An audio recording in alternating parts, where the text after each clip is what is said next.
welcome to the show. I'm glad everybody got their popcorn, yo. You paid a lot for it, so eat it kinda slow. And if you snuck in food, it's cool, don't leave it on the floor. See everybody watching, trying to see what we about. Just keep your voices down when the lights go out. Turn your cell phones off, Joe. And if you got kids, we'll try to keep them quiet till after the main event. What you are about to experience is this pure, unadulterated talent mixed with finesse. And I ain't saying it's the best, but until you can do better, that won't even get addressed. It's the Chi-Town fresh, return to the sound that you used to love best. So let your head down and relieve that stress, yo. Welcome to the Damo Show, ladies. Woo! Okay. So beautiful. What else? I know you do. I know you do. Yeah. All right. Take me on, fellas. Woo!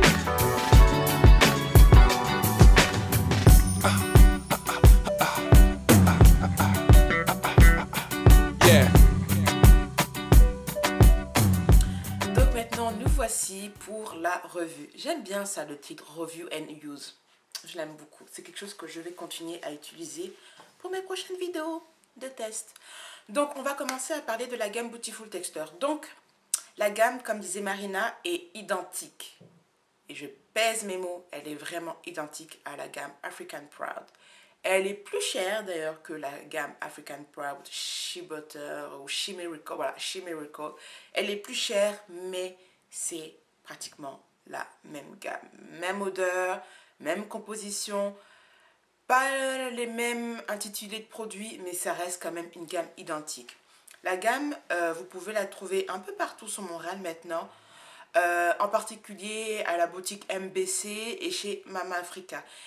Et aussi chez Nijala. Les prix varient entre 9 à 12 $ sur Montréal. Ça reste quand même une gamme accessible au petit budget. Mais African Proud, She Miracle est 10 fois moins cher que Beautiful Texture. C'est un fait, oui, c'est moins cher. J'ai vu She Miracle vendu entre 6 à 10 $. Voilà. On va commencer, je vais commencer à vous parler de mon avis sur les produits. Déjà, les ingrédients seront en dessous, donc lisez-moi, comme ça vous saurez ce qu'il y a dans les ingrédients de tous les produits que j'ai utilisés. Donc on va commencer par le shampoing. Le shampoing est un shampoing qui contient des sulfates, mais en même temps contient beaucoup d'huile, beaucoup de beurre dans ses ingrédients. Alors, le shampoing m'a quand même un peu desséché les cheveux, mais je ne sais pas si c'est à cause de la chaleur de Montréal, ou si c'est mes cheveux colorés, ou si c'est la combinaison des deux, ou si ce sont les sulfates qui ont desséché mes cheveux. Bref, le résultat reste le même, mes cheveux étaient légèrement desséchés. Mais sent super bon, est assez crémeux, pas liquide mais crémeux. Donc pas besoin d'en mettre une tonne pour que ça mousse, parce que ça mousse très très bien. Ok. Ensuite, on va passer au Deep Conditioner qui est assez... Ok. Donc, en tant que Deep Conditioner, ça a permis d'enlever le côté desséché ou asséchant de mes cheveux après avoir utilisé le shampoing. Le côté asséchant a été atténué, suite au shampoing. Mais est-ce que j'ai ressenti d'avoir un deep conditioner dans ma tête? Non. Le deep conditioner est, je dirais pas liquide, mais c'est, en anglais ils disent watering. Le premier mot qui me vient à la tête, c'est liquide. C'était un effet mouillé. Voilà, un effet mouillé. Pas un deep conditioner épais, non, c'était un effet mouillé. Donc, j'ai pas eu l'impression d'avoir un deep conditioner sur ma tête. Vraiment, pas du tout. Donc, non, en tant que deep conditioner, je ne le réutiliserai pas en tant que deep conditioner. Par contre, vous pouvez l'utiliser en tant que leave-in. En tant que leave-in, ça a été beaucoup mieux. Mais voilà, moi j'aime bien avoir mon shampoing, mon après-shampoing ou mon conditionneur et puis passer ensuite au leave-in et au beurre, aux crèmes et ainsi de suite. Donc j'ai l'impression que la gamme n'est pas vraiment complète. Ils ont mis un deep conditioner qui est plus un leave-in pour moi, pour mes cheveux, qu'un deep conditioner. Donc la gamme pour moi n'est pas assez complète par rapport au deep conditioner.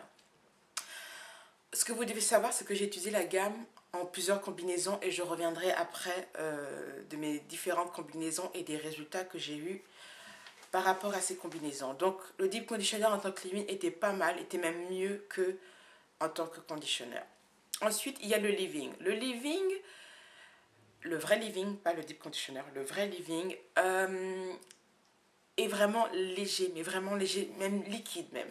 Vraiment liquide, ça coulait, ça, enfin bref, c'était vraiment un leave-in conditioner liquide qui est très bien pour les textures qui sont fines et celles qui ont des cheveux de type 3, 2 et ça leur va très bien parce que ça ne va pas descendre, ça ne va pas alourdir vos cheveux.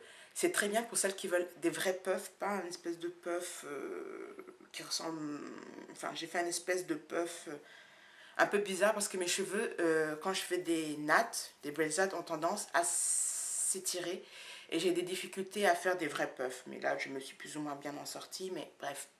Le leave-in vous permet de garder ce côté gonflé et léger à vos cheveux. C'est très bien quand vous avez besoin de faire un afro ou de faire des puffs qui ressemblent à des puffs, voilà. Mais sinon, le leave-in pour mes cheveux était vraiment un leave-in just. C'était vraiment just. C'était pas assez pour garder toute l'hydratation en une journée. Ensuite, il y a le Moisturize Butter qui est l'équivalent du Deep Conditioner mais un peu plus épais. Et dans le Moisturize Butter, il y a justement l'ingrédient qui fait les conditionneurs et Deep Conditioner qui est le cétéaryl alcool. Mais je ne connais pas la version française.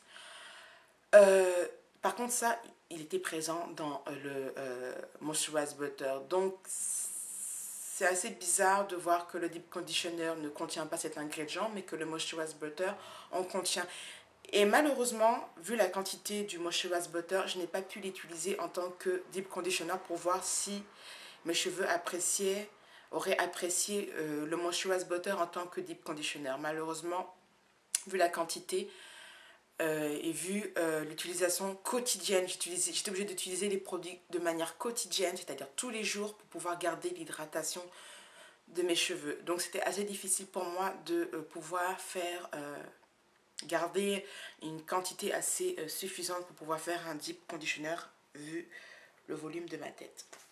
Donc le Moisturize Butter est assez identique au deep conditioner, un peu plus épais.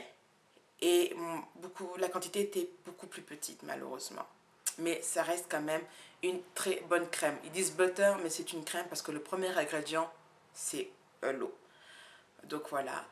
Et pour terminer, j'ai utilisé leur Growth Oil juste pour donner de la brillance et l'utiliser pour défaire mes braids out. Parce que je ne faisais pas de twist out parce que à la période où j'ai commencé à utiliser la gamme, il faisait extrêmement chaud et humide à Montréal. Donc, les coiffures de mise en pli sont assez difficiles à obtenir. Sauf si vous utilisez un produit fixant tel qu'un gel. Parce que la gamme a un autre produit que je n'ai pas acheté qui s'appelle le Curl Control. Je ne l'ai pas acheté le Curl Control parce que les ingrédients étaient identiques au Deep Conditioner et au Moisturize Butter. Donc, acheter un quatrième produit qui est finalement qui a les mêmes ingrédients que le Deep Conditioner et le Moisturize Butter. Et en plus de ça, dans le Curl Control, il n'y a même pas d'agent fixant. C'est les mêmes ingrédients sans agent fixant. Donc, je ne me voyais pas encore dépenser de l'argent à un produit qui ne va absolument pas du tout me donner de tenue. Autre chose, la gamme a créé d'autres produits dont Dre Natural a fait la revue, qui ne sont pas encore vendus à Montréal, qui sont la mousse et le gel. Les deux produits ne sont pas encore vendus à Montréal, mais je sais que c'est vendu aux États-Unis. Après, la problématique que j'ai avec certains gels, c'est-à-dire les gels qui contiennent trop de glycérine, c'est que ça fait gonfler mes cheveux et cela ne me donne pas de tenue. Et je ne sais plus si Dre Natural avait mis les ingrédients du gel, donc je peux vraiment pas vous parler des deux produits qui sont sortis plus tard parce qu'ils ne sont pas vendus à Montréal et surtout parce que je ne les ai pas testés. Donc, j'ai fait plusieurs combinaisons pour voir laquelle marchait le mieux à mes cheveux. Donc, le leave-in plus de l'huile, oui, ça rend, c'est une bonne combinaison, mais ça n'est pas assez suffisant pour garder mon hydratation toute une journée. Et ce qui est bien avec le leave-in de cette gamme, c'est que ça rend les cheveux légers, ça les alourdit pas, ça les rend légers, donc c'est très bien pour celles qui veulent faire des afro-puffs ou un afro ou afro-tiré. Très très très bien. Ensuite, j'ai testé leave-in plus deep conditioner en tant que leave-in. Enfin, j'ai en gros utilisé le deep conditioner et le leave-in. Même résultat, bien, mais en fin de journée, mes cheveux étaient secs. Ensuite, j'ai utilisé leave-in et moisturize butter qui étaient beaucoup mieux, beaucoup plus lourds, mais qui avaient eu tendance à me faire tomber les cheveux.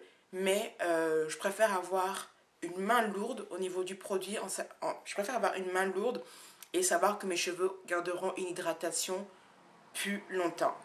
Donc, cette combinaison a plus marché.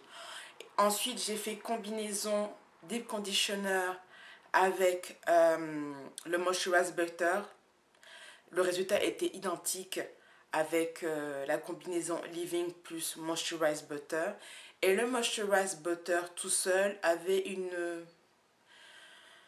un résultat plus ou moins correct, mais j'avais vraiment besoin pour une meilleure combinaison. La meilleure des combinaisons que j'ai pu avoir, c'était vraiment les deux leave-in plus le moisturize butter qui me gardaient l'hydratation au complet, vraiment, enfin au complet, qui me gardait l'hydratation plus longtemps. Et je préférais le résultat avec les deux combinaisons des deux produits, que ce soit le Living Light ou le Deep Conditioner. Voilà. Donc, est-ce que c'est une gamme que je vais racheter? Oui, mais pas tous les produits. Ça, c'est clair et net. Donc, je vais faire une petite note. Ça fait longtemps que je n'ai pas fait de petites notes sur mes revues. Le shampoing, je mettrai un 12 sur 20. Le Deep Conditioner, en tant que Deep Conditioner, ça sera un 8 sur 20. En tant que Living, ça sera un 12 sur 20. Le Living, ça sera un 10 sur 20. Et le Moisturize Butter, ça sera un 14 sur 20. Et l'huile, ça sera un 10 sur 20. Vous allez trouver que je suis dure. C'est une gamme qui est bien, mais je sais que il y a meilleur. Je ne sais pas si c'était français, mais il y a des produits qui sont meilleurs. Mais ça reste quand même une très bonne gamme. Donc voilà. Malgré tout, je rachèterai le shampoing. Je rachèterai le Moisturize Butter. Et je rachèterai le Deep Conditioner, mais pour l'utiliser en tant que leave-in. Voilà.